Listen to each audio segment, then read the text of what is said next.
Okay. The first step that I'm going to do in making my albóndiga soup is put a little bit of olive oil in a skillet. I've already cut potatoes, carrots, and celery. Turn it down a tiny bit. And I'm going to just kind of saute these. It gives it a better flavor. They hold up better in the soup. This is about 1½ cups of baby carrots sliced in half, 3 stalks or about 1 cup of celery, and about 2 cups of white potatoes, small white potatoes that I just quartered. So all I'm going to do is put them in a little bit of oil, like I said, and just saute them so that they have a really nice firmness. You know, you don't, because if you use certain types of potatoes, like a russet, in a soup, it will dissolve and disintegrate and fall apart. So white potatoes have a better consistency for a soup or a stew. I like my potato salad to fall apart, so we're just going to let those saute. Wow, they're a little big. Don't season them. Don't do anything to them. Just let them saute. And if you want to add a tiny bit of liquid, you can add broth or water.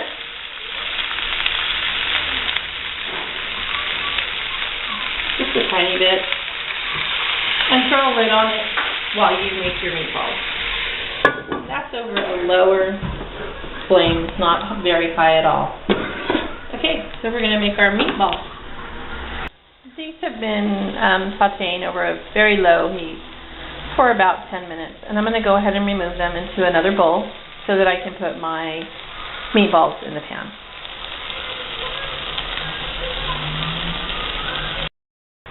Okay, we're going to make meatballs for my albóndigas, or meatball soup. It's what I grew up calling it because I didn't know how to say albóndigas or what the hell that even meant. But I'm taking a little spin off of my mom's and I'm using turkey because turkey's very lean. My daughter hates it, but one of my daughters hates it, but it actually is a lot healthier for you than ground hamburger is. And since we've learned about how food's processed, we're kind of trying to get away from certain things.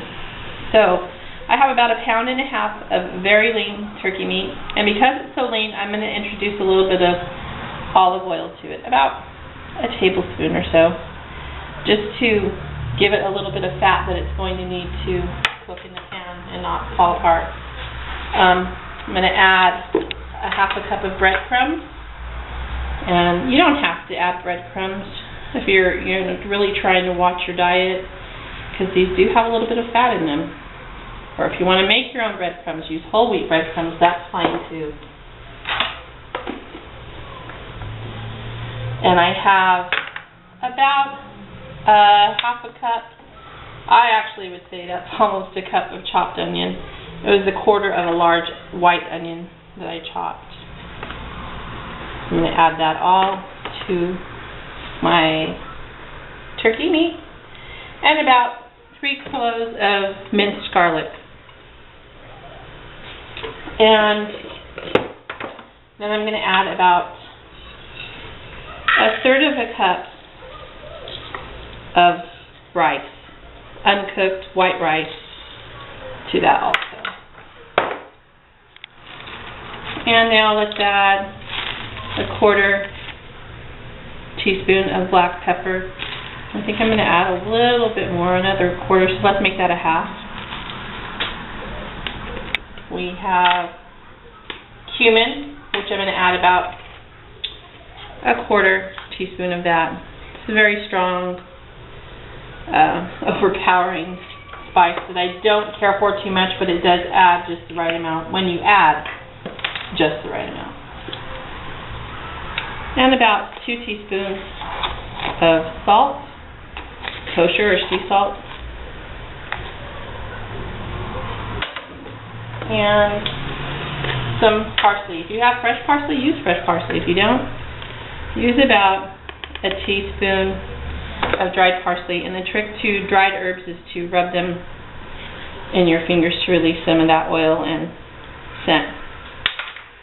Then I'm going to add 1 egg. It's really similar to making a meatloaf. If there's other spices that you like in your meatballs, and you have a meatball recipe, use it. This is just the way I make mine. For this soup. When I make Italian meatballs, I don't put in rice, of course, but I do put in practically everything else, maybe with the addition of Parmesan. But this is a soup that, like I said, my mom used to make when I was younger, or all the time, especially on a cold, blustery day. It's really good. Very simple. It has potatoes, carrots, and celery in it. And a lot of people like to garnish it with sliced cabbage. My mom never really did things like that. But as I've gotten older, my daughter went to a friend's house and that's how they had it. She loved it that way, so we've done it that way on occasion. Today I'm just working with what I have. So this should all be mixed really well. And you know, turkey is really sticky ground meat, so don't be intimidated by it. Just work it. Okay. And I'm going to make my meatballs. Your meatballs, you don't want them too big. And at this point, if you want to wash your hands and coat them with a little bit of olive oil, that's fine. I'm not going to.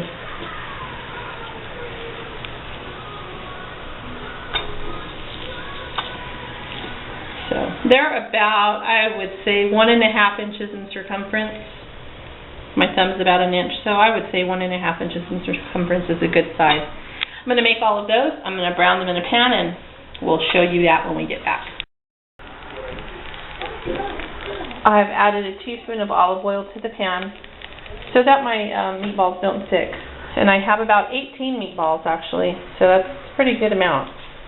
I'm going to go ahead and place them in the pan, one at a time. I don't want to overcrowd them because I want to be able to turn them as they brown. You can do this in batches if you have to. I really need to invest in a much larger pan. At some point, I'm sure I will.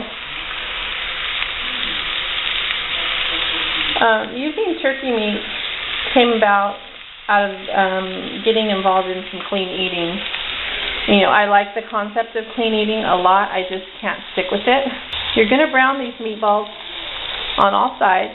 Like I said, on a medium heat. If you brown them too fast and the pan gets really too hot, and the meatballs will have a tendency to fall apart. So you want to just take your time doing this.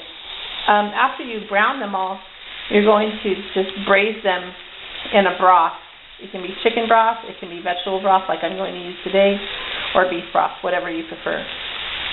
So once we get these all browned, I'll show you what we're going to do. Soup is going to be super fast to put together. This is probably a 30-minute meal, really. So, you know, if you let it cook a little bit longer and simmer, you know, make it the day before, soup's always better to stay the flavors marry. But this is a great, easy soup you can make in less than 40 minutes for sure, and have on your table for dinner. Okay, I finished browning my meatballs, and I'm going to put them in my 5-quart stock pot, which by all accounts is a very small stock pot, but it holds the soup just right. So I'm going to transfer them to the stock pot, and you don't need to drain these. When you make hamburger albóndigas, you will need to drain them because of the fat. That's one reason that I like using turkey. Now the bottom of this pan, I'm not going to let all that yummy goodness go to waste. I'm going to go ahead and add my stock to that, about half of the can to it, and then I'm going to pour the rest into the meatballs. And once the brown bits are scraped up from this pan, I'm going to go ahead and add that to the meatballs as well. Okay, here are the meatballs in the stock. I've added actually half a cup of water just to bring them up, just to brown the meatballs better. And I'm going to let it sit for, just like I said, not even 10 minutes, and let it simmer.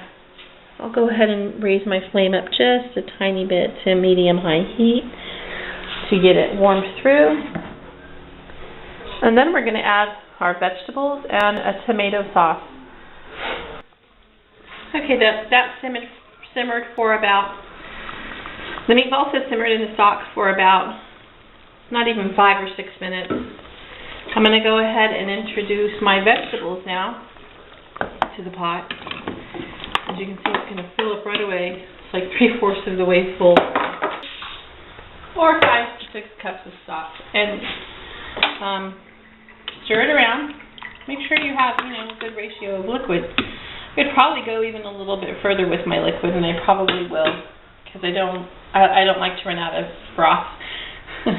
So I'm going to add 1/3 cup of uncooked white rice, and that's part of the recipe is the rice and the meatballs, and then the rice being added again. And I'm going to add some tomato sauce. That's 1 can. And I'm going to stir it and see if it gives me what I like. And yeah, that's what I grew up on right there, that color. I think I'm going to have to add a little tiny bit more water, just so I can have enough broth to go with the vegetables. So, there we go. Right up to this little bowl. And what I'm going to do now is add some more parsley. About another teaspoon of parsley. And crush that in. I do have a seasoning called no salt seasoning that has a lot of great spices in it, and I'm going to add just a little bit of that. And then I'm going to add some salt to it, just because I want to have a nice, I really, my kids are like, Mom, you're putting too much salt. I am addicted to salt, I will admit. And, taste your soup, people.